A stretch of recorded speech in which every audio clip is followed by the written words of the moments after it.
The year is 1942. You could look at a map of the North Atlantic and see a sea lane choked with fear. Our supply line, the food, the fuel, the raw materials was under siege. This terrifying reality was due to the near-total dominance of Admiral Dönitz's U-boat fleet. They had perfected the deadly wolf pack tactic, and many of us remember the grim news that came over the radio almost daily. They had successfully turned the vast ocean into a close-quarters hunting ground. Therefore, the question wasn't if a convoy would be attacked, but when and how many ships would survive. This wasn't just a grim battle, it was a tonnage war.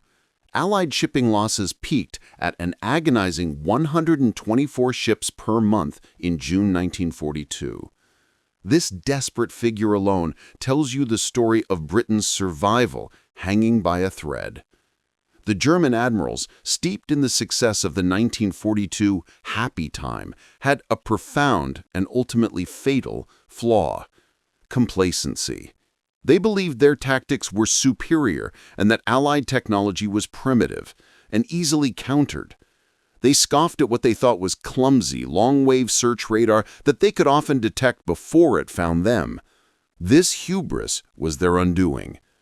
The truth is, while they were focused on their well-known countermeasures like the METOX receiver, the Allies were already holding a secret that was 100 times more powerful than anything they had conceived. This secret wasn't a bomb or a tank. It was a tiny radio device. Many of us had neighbors, brothers, or sons who were merchant seamen or navymen who sailed into that chaos.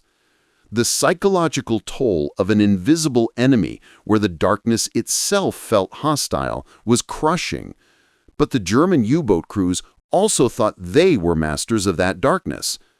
History suggests that their confidence came from a calculated dismissal of Allied radar. They had good reason to trust their countermeasures against our early, low-frequency systems, which gave off a detectable shout before they could see anything clearly. However, the true turning point, the point where the tables flipped silently, was a massive sudden surge in German U-boat losses, starting in May 1943. This period, which many historians call Black May, saw Allied losses drop dramatically while U-boat losses surged to 41 in a single month, a staggering figure nearly 3 times the previous high. If you want to understand the simple but brilliant technological secret that caused that staggering reversal, hit the like button now. It lets YouTube know this history is important. The German U-boat command, led by Grand Admiral Karl Dönitz, was completely blindsided. Their operational strength was at a peak of 240 U-boats that month, yet they were effectively fighting blind against an unseen force. Therefore, the Battle of the Atlantic was won not by overpowering force, but by a sudden, decisive shift in the technology of location instruments, as Dönitz later put it. The immediate challenge facing the Allies was the failure of their existing radar. We already knew how to build search radar, that wasn't the secret. The technology we had in 1941, such as the ASV Mark II radar, operated on long wavelengths, typically around 1.5 meters. This generated an unavoidable powerful signal that the German U-boats, equipped with their METOX receiver, could pick up long before our aircraft could spot them. The Germans, listening to that noisy, long-wave shout, felt confident. They believed the METOX was ineffective defense, allowing them to dive to safety. But the truth was, this early radar was so cumbersome and its long waves so wide that it simply couldn't distinguish a narrow, partially submerged U-boat from a wave crest or a heavy swell. This meant the early radar was unreliable and easily fooled, giving us a limited operational window. The entire strategy of the Atlantic War hinged on shrinking that detectable wavelength from meters down to mere centimeters. This required a device that could generate massive amounts of microwave energy, an unprecedented technical feat. Therefore, the solution didn't come from military minds, but from 2 unassuming scientists at Birmingham University in England, John Randall and Harry Boot. In 1940, these two men solved the problem by inventing the cavity magnetron. Imagine a microwave oven, that technology miniaturized and weaponized. This device, which was truly the size of a small book, could generate a megawatt of power at a wavelength of just 9.1 centimeters. This was several orders of magnitude more power and exponentially more precise than anything that came before it. This one invention was the key that unlocked German invisibility. Getting this secret into our allies was critical, and history often skips this bold step. In 1940, with Britain facing potential invasion, Churchill's government decided to share its most advanced military technology.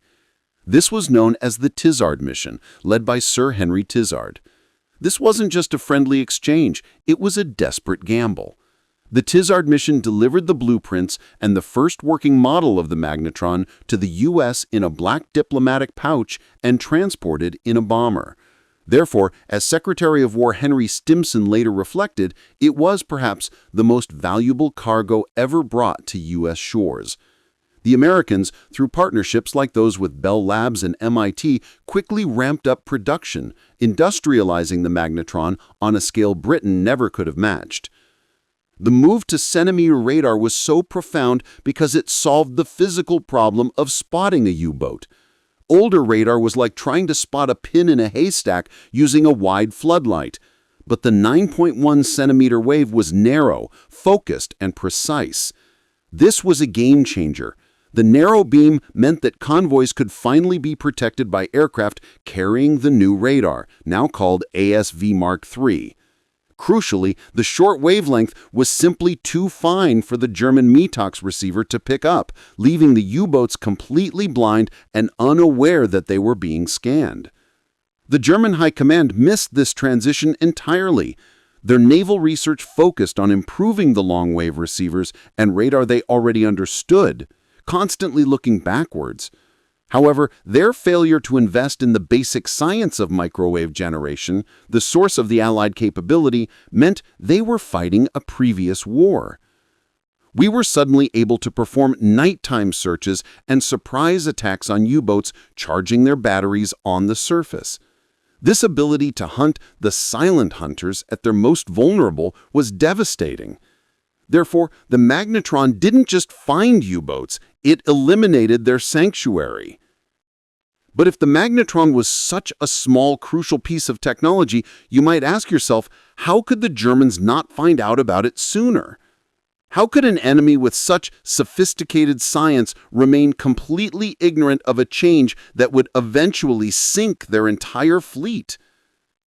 Many viewers tell us that learning the stories of these unsung inventions is what keeps history alive.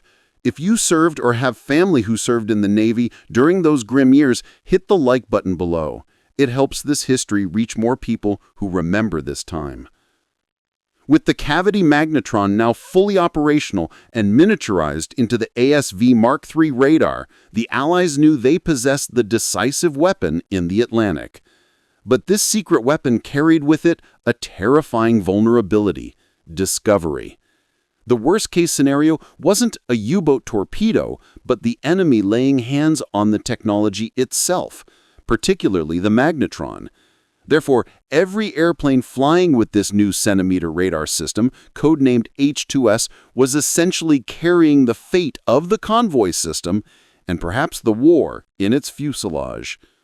On the night of February 2, 1943, that worst-case scenario became a chilling reality. A British Sterling bomber, equipped with the top-secret H-2S radar and flying over the Netherlands, was shot down by a German night fighter. It crashed near the town of Rotterdam.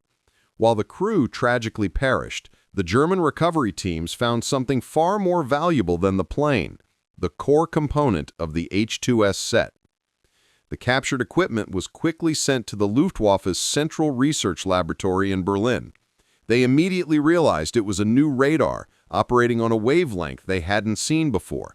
However, the true moment of dawning horror, the one that still makes historians hold their breath, came when the German scientists, led by General Martini, isolated the actual transmitter.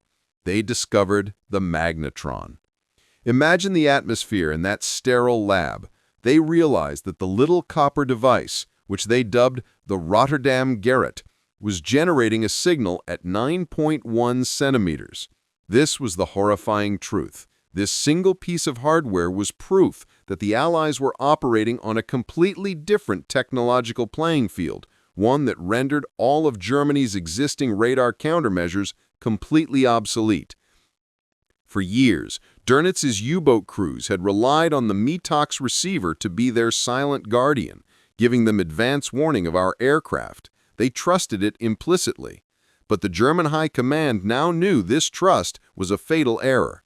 The METOX, which only listened for our old, noisy, long-wave signals, was death to the centimetric beam. This meant every time a U-boat was on the surface, charging its batteries and thinking it was safely hidden under the cover of night or fog, it was being brightly illuminated for the ASV Mark III radar. Therefore, they weren't being attacked randomly. They were being stalked by an invisible hunter that their technology was completely incapable of detecting. The U-boat crews were, in effect, betrayed by their own technology. Admiral Dönitz, the father of the U-boat arm, found himself in an impossible situation. The U-boat fleet was his proudest achievement, the weapon that had brought Britain to its knees. How could he, as a dedicated naval officer, accept that a tiny piece of Allied electronics had invalidated his entire oceanic strategy? It was an intellectual defeat as crushing as any physical loss.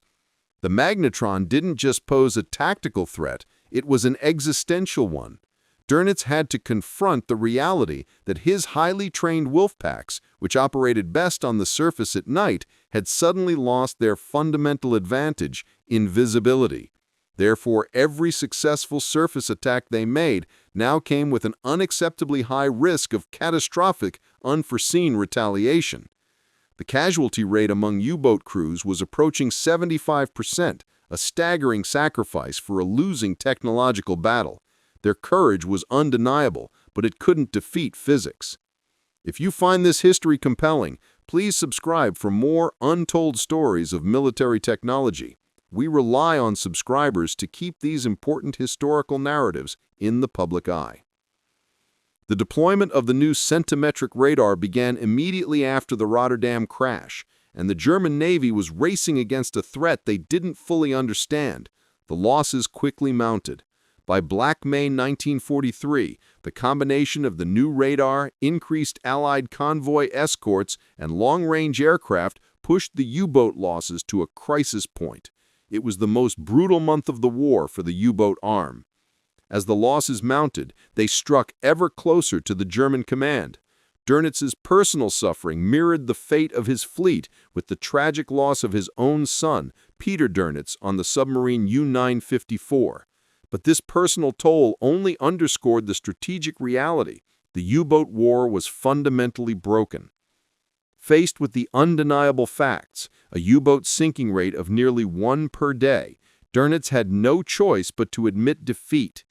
On May 24, 1943, he issued the agonizing order to withdraw the wolf packs from the North Atlantic.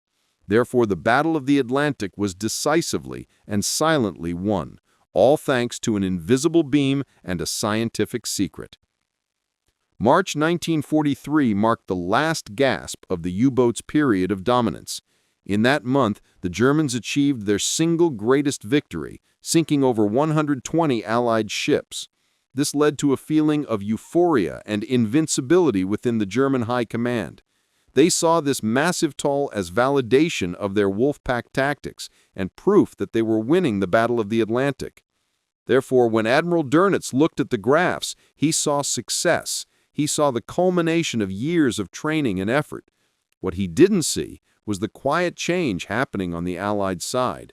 Our convoy escorts had begun receiving long-range aircraft carrying the new Centimetric radar, the ASV Mark III. This wasn't a slow buildup, it was a sudden, exponential shift in capability. But the German U-boats, blinded by their outdated METOX receivers, sailed directly into this trap. The true tipping point wasn't the number of ships sunk, but the speed at which the necessary countermeasures arrived. The effect of the Centimetric radar was devastating because it turned the most critical part of the U-boat's operation, the surface recharge at night, into a suicide mission. The older radar gave off a detectable shout the U-boat could hear. The new radar was a silent stare. Imagine a deer thinking it's safe in the deep woods because it only hears the slow approach of a wolf, then suddenly being hit by a silent, high-velocity arrow. That's what the 9.1 centimeter beam felt like. With the ASV Mark III operational, our aircraft were suddenly invisible predators. They could spot a U-boat's small, low-lying conning tower from up to 20 miles away and swoop in for the kill before the U-boat commander even registered a threat. Therefore, the U-boat was hit with depth charges before it could execute the emergency dive. This marked the end of the U-boat's ability to operate with impunity, particularly during the critical night hours. The terror for the German crews, men who prided themselves on stealth and precision, was the absence of warning. Commander after commander reported sudden, inexplicable attacks, bombs dropping out of a clear, dark sky with no prior radar detection. Their confidence dissolved into a kind of psychological dread. This wasn't a fair fight, it felt supernatural. Highly decorated U-boat commanders like Werner Henke of U-515, a veteran of the happy time, began to witness this shift firsthand. The veteran commanders knew their tactics worked. When they failed, the only explanation was that something fundamental had changed, something invisible. However, Dönitz, still clinging to the old technology, initially blamed poor training and fatigue. It was a complete denial of the technological shift occurring just above the waves. As the sinkings increased day after day, the losses became personal and unavoidable. The average U-boat had a crew of around 45 to 55 men. Sinking dozens of these vessels meant losing thousands of highly skilled sailors. This was a drain on the German Navy that they simply could not sustain.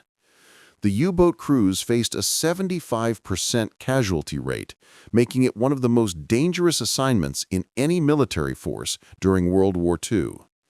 This staggering number speaks to the sheer destructiveness of the Centimetric radar.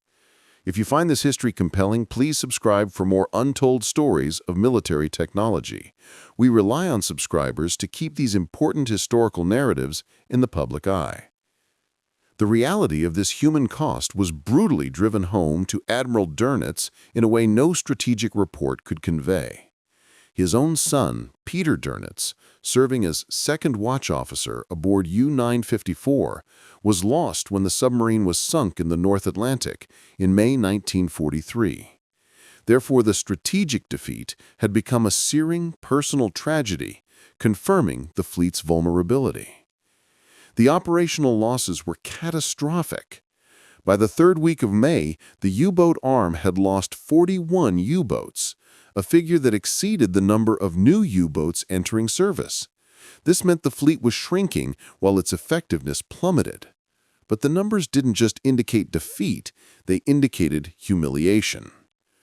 Dönitz, a man known for his unflinching resolve, finally faced the truth he had been trying to ignore. The technological advantage, built in a quiet English lab and industrialized in America, was now complete and absolute. Continuing the offensive was not heroic sacrifice, it was strategic suicide. On May 24, 1943, Grand Admiral Dönitz issued the bitter order for his U-boats to withdraw from the North Atlantic. It was a clear, forced admission that the Allies had won the technological and strategic battle for the sea lanes. The German Navy's prized weapon had been rendered temporarily useless. The battle, which had threatened to starve Britain into submission, was won, and the invisible beam of the cavity magnetron was the executioner. The forced withdrawal of the U-boat fleet in May 1943 was a massive, visible wound to the German war effort. But for Grand Admiral Dönitz and his scientists, the intellectual wound was worse. They knew they had been decisively beaten by an unseen weapon, and they understood, thanks to the captured Rotterdam Garret, that the culprit was Centimetric radar. Therefore, a desperate high-stakes scramble began to develop a countermeasure, something that could, at the very least, detect the fatal 9.1 centimeter signal. The result of this frantic research was the development of new radar warning receivers, primarily the Naxos and later the Tunis. These devices were finely tuned to pick up the high-frequency magnetron signal. But the German efforts were crippled by a fundamental flaw. They were only reacting to Allied technology. They hadn't mastered the production of the magnetron itself. This meant they were constantly trying to find a needle without knowing how many haystacks existed. The countermeasure was always slow, cumbersome, and critically too late to turn the tide. The U-boat command needed to get their submarines back into the hunting lanes, but they couldn't afford a repeat of the Black May slaughter. They needed something that reduced the time the U-boat spent vulnerable on the surface. Therefore, they turned to a technology that had been shelved years before: the schnorkel.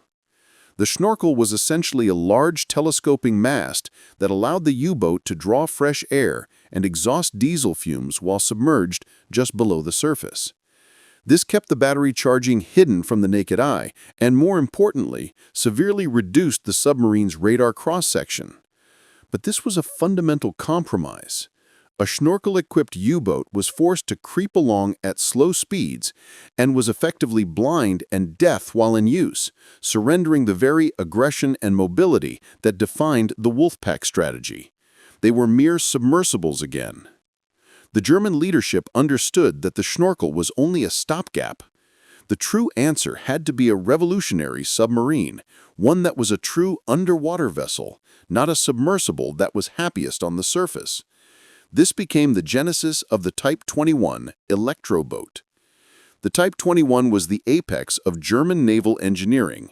It was designed to run almost entirely submerged, boasting a massive battery capacity that allowed for high underwater speeds and long endurance.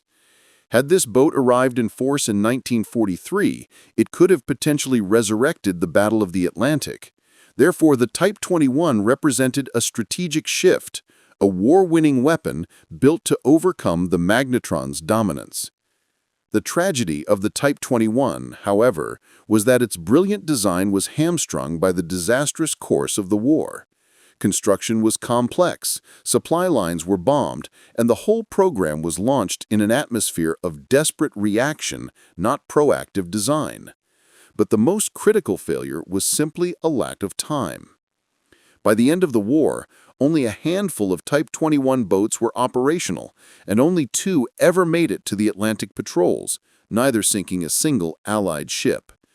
The victory in the Atlantic was therefore sealed by the time lag it took the Germans to counter the Centimetric radar. The final statistics are staggering. The Allied anti-submarine efforts ultimately sunk 785 U-boats, a massive loss of men and material that cemented the failure of Dönitz's campaign. This incredible chapter of military history, the longest battle of World War II, is a powerful reminder that wars are often won in the lab, not just on the battlefield. Think about it. The Kalidi magnetron didn't just end the U-boat threat.